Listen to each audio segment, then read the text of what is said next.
उत्तराखंड में अगले साल की शुरुआत में विधानसभा चुनाव होने हैं और मुख्यमंत्री पुष्कर सिंह धामी यूपी के अयोध्या पहुंचे हैं। मेरे साथ मुख्यमंत्री पुष्कर सिंह धामी साहब हैं। सर, अगले साल आपके राज्य में भी चुनाव होना है और आप देवभूमि से राम भूमि के पास आए हैं। राम जी का आशीर्वाद लेके किस तरह की तैयारी होगी आपकी उत्तराखंड के चुनाव में उतरने की? नहीं, देखिए, मैं मुख्य सेवक के रूप में पिछले 3 जुलाई से मैंने काम करना शुरू किया है। मुझे जिम्मेदारी मिली है उत्तराखंड की जनता की सेवा करने का। जो काम मेरे जिम्मे है, मैं भगवान राम का आशीर्वाद लेकर उस काम को आगे बढ़ाऊंगा। विशुद्ध रूप से उनका आशीर्वाद निश्चित रूप से हमको और ज़्यादा ऊर्जा मिलेगी और ज़्यादा काम करने की प्रेरणा मिलेगी।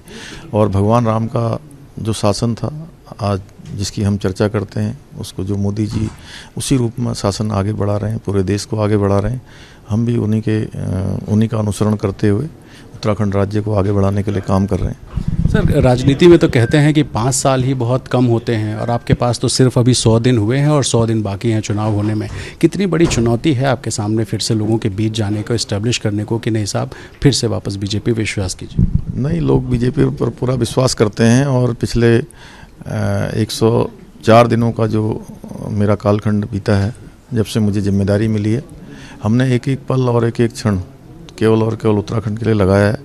इस दौरान हमने 300 से भी ज़्यादा फैसले लिए हैं और हर वर्ग के लिए फैसले लिए हैं। हमारा बिल्कुल लक्ष्य तय है, दिशा स्पष्ट है, हम उस दिशा में बढ़ रहे हैं। और साथ ही साथ हमने जो है ये संकल्प लिया है कि हम उत्तराखंड के दूर दराज, सीमावर्ती, सुदूरवर्ती ऐसे गरीब, पिछड़े जो लोग रह गए हैं, वंचित रह गए हैं, शोषित रह गए हैं, जिन पर शासन नहीं पहुंचा है, उन सब तक शासन पहुंचाएंगे, उस तक सेवा पहुंचाएंगे, उन तब तक विकास पहुंचाएंगे। उसके लिए हम संकल्पबद्ध हैं और वो काम कर रहे हैं। लेकिन ये इतना जो राजनीतिक उथल पुथल हुआ कि 6 महीने के अंदर 3-3 मुख्यमंत्री राज्य ने देख लिए, तो क्या उसका साइड इफेक्ट नहीं होगा और एंटी इनकम्बेंसी भी आपके साथ में?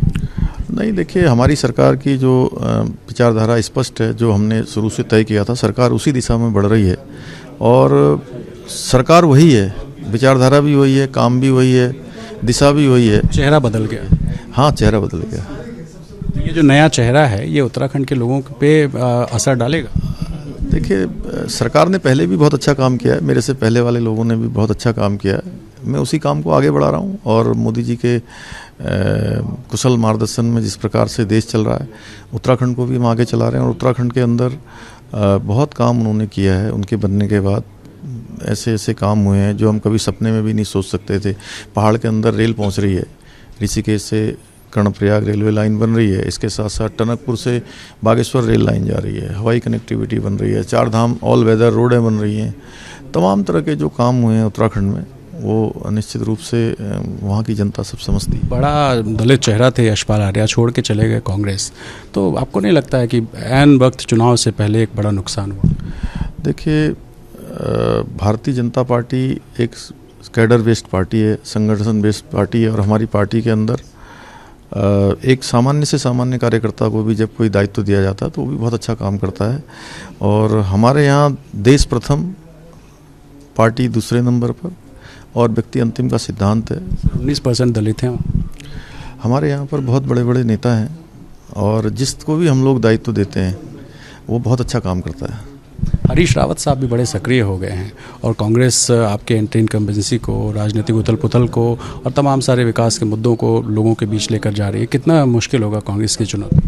कोई चुनौती नहीं है। देखिए, उत्तराखंड की जनता हर बात को भली भांति समझती है। मोदी जी ने जो काम किया और हमारी सरकार ने जो काम किया है, और पिछले 105 दिनों में जिस प्रकार से हम जनता के बीच में जहाँ भी गए, सभी लोगों का भरपूर आशीर्वाद मिला है। माताओं का, बहनों का, नौजवानों का, युवाओं का, विद्यार्थियों का, बड़े बुजुर्गों का, सबका साथ मिल रहा है और खूब लोग आ रहे हैं। हम उनसे संवाद भी कर रहे हैं, उनकी सब बातें सुन रहे हैं और जिनका समाधान हो सकता है हम समाधान कर रहे हैं। जनता हमारी भगवान है और वो हमारे भाव को जानती है। आम आदमी पार्टी भी एंट्री कर चुकी है सर, उसको किस तरह देखते हैं? देखिए, सभी पार्टियां एंट्री कर रही हैं। मैं किसी एक पार्टी का नाम नहीं लेना चाहता हूं। उनका एजेंडा केवल और केवल चुनाव है उत्तराखंड के अंदर। कह रहे हैं फ्री बिजली देंगे किसानों को और शहरी जनता को 300 यूनिट बिजली फ्री देंगे, आप देंगे क्या? देखिए, जो दिल्ली में नहीं कर पाए उत्तराखंड में कैसे कर सकते हैं? उत्तराखंड में बहुत सारी भौगोलिक परिस्थितियां हैं। उत्तराखंड का अपना एक रेवेन्यू जनरेशन का एक सीमित एरिया है और घोषणाएं करना आसान है, और जनता जानती है कि उत्तराखंड के लोग बहुत ही मैं कहूँ कि राष्ट्रवादी भी हैं और स्वाभिमानी भी हैं। इसलिए हम लोग अच्छा वहाँ पर कर रहे हैं, अच्छी बिजली दे रहे हैं लोगों को, कोशिश कर रहे हैं अच्छा बिजली दें। मोदी जी ने जो है जो हर घर नल और हर घर की जल जीवन मिशन दिया है, उसके नीचे अच्छा पानी दें, हर प्रकार का अच्छा शासन दें, उस पर हमारा काम। फ्री देंगे आप भी, केजरीवाल जैसा दावा कर रहे हैं? मैंने कहा ना कि उत्तराखंड की जनता बहुत स्वाभिमानी है, राष्ट्रवादी लोग हैं, इसलिए वो इन जुमलों में नहीं आने वाले। चलिए सर, आखिर में उत्तराखंड की जनता को एक घोषणा पत्र, आप प्री घोषणा पत्र कह लीजिए, क्या बताएंगे कि क्या मुद्दे लेकर के आप उनके बीच जाएंगे?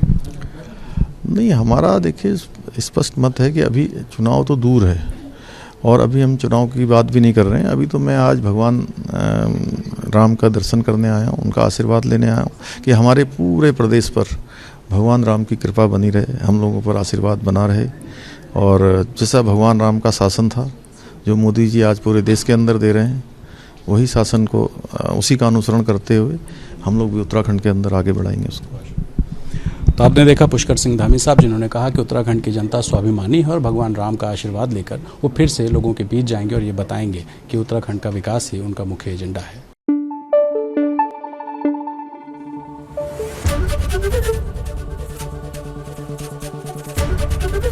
एबीपी न्यूज आपको रखे आगे।